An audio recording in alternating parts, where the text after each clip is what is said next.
Chapter 3. Now there was long war between the house of Saul and the house of David, and David grew stronger and stronger, but the house of Saul grew weaker and weaker. To David were sons born in Hebron, and his firstborn was Amnon, of Ahinoam the Jezreelitess, and his second Chileab, of Abigail the wife of Nabal the Carmelite, and the third Absalom, the son of Maacah the daughter of Talmai king of Geshur, and the fourth Adonijah the son of Haggith, and the fifth Shephatiah the son of Abital, and the sixth Ithream of Eglah David's wife. These were born to David in Hebron. It happened, while there was war between the house of Saul and the house of David, that Abner made himself strong in the house of Saul. Now Saul had a concubine, whose name was Rizpah, the daughter of Aiah. And Ishbosheth said to Abner, "Why have you gone into my father's concubine?" Then was Abner very angry for the words of Ishbosheth, and he said, "Am I a dog's head that belongs to Judah? This day do I show kindness to the house of Saul your father, to his brothers and to his friends, and have not delivered you into the hand of David, and yet you charge me this day with a fault concerning this woman. God do so to Abner, and more also, if, as the Lord has sworn to David, I don't do even so to him, to transfer the kingdom from the house of Saul, and to set up the throne of David over Israel and over Judah, from Dan even to Beersheba." He could not answer Abner another word, because he feared him.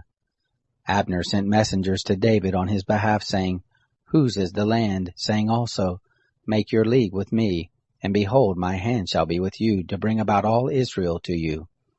He said, "Well, I will make my league with you, but one thing I require of you, that is, you shall not see my face, except you first bring Michal, Saul's daughter, when you come to see my face." David sent messengers to Ishbosheth, Saul's son, saying, "Give me my wife Michal, whom I pledged to be married to me for 100 foreskins of the Philistines."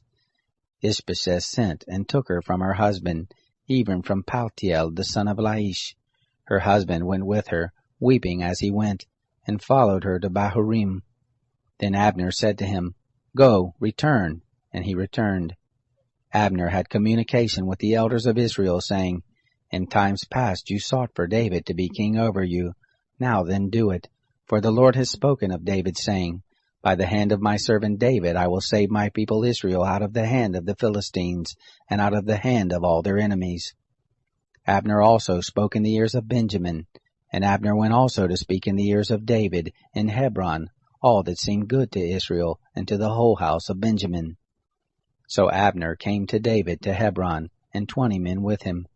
David made Abner and the men who were with him a feast.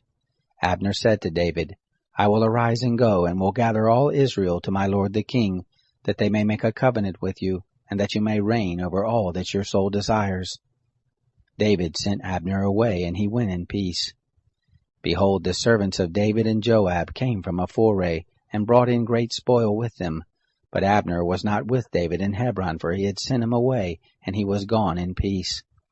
When Joab and all the host who was with him had come, they told Joab, saying, "Abner the son of Ner came to the king, and he has sent him away, and he is gone in peace." Then Joab came to the king and said, "What have you done? Behold, Abner came to you. Why is it that you have sent him away, and he is quite gone? You know Abner the son of Ner, that he came to deceive you, and to know your going out and your coming in, and to know all that you do." When Joab was come out from David, he sent messengers after Abner, and they brought him back from the well of Sirah, but David didn't know it. When Abner was returned to Hebron, Joab took him aside into the midst of the gate to speak with him quietly, and struck him there in the body, so that he died, for the blood of Asahel his brother. Afterward, when David heard it, he said, "I and my kingdom are guiltless before the Lord forever of the blood of Abner the son of Ner. Let it fall on the head of Joab, and on all his father's house, and let there not fail from the house of Joab one who has an issue, or is a leper, or who leans on a staff, or who falls by the sword, or who lacks bread." So Joab and Abishai his brother killed Abner, because he had killed their brother Asahel at Gibeon in the battle. David said to Joab and to all the people who were with him, "Tear your clothes, and put on sackcloth, and mourned before Abner. King David followed the bier. They buried Abner in Hebron, and the king lifted up his voice and wept at the grave of Abner, and all the people wept. The king lamented for Abner and said, Should Abner die as a fool dies? Your hands were not bound, nor your feet put into fetters. As a man falls before the children of iniquity, so did you fall. All the people wept again over him. All the people came to cause David to eat bread while it was yet day. But David swore, saying, God do so to me, and more also, if I taste bread or anything else, until the sun goes down. All the people took notice of it, and it pleased them, as whatever the king did pleased all the people. So all the people and all Israel understood that day that it was not of the king to kill Abner the son of Ner. The king said to his servants, Don't you know that there a prince and a great man has fallen this day in Israel? I am this day weak, though anointed king, and these men, the sons of Zeruiah, are too hard for me. May the Lord reward the evildoer according to his wickedness.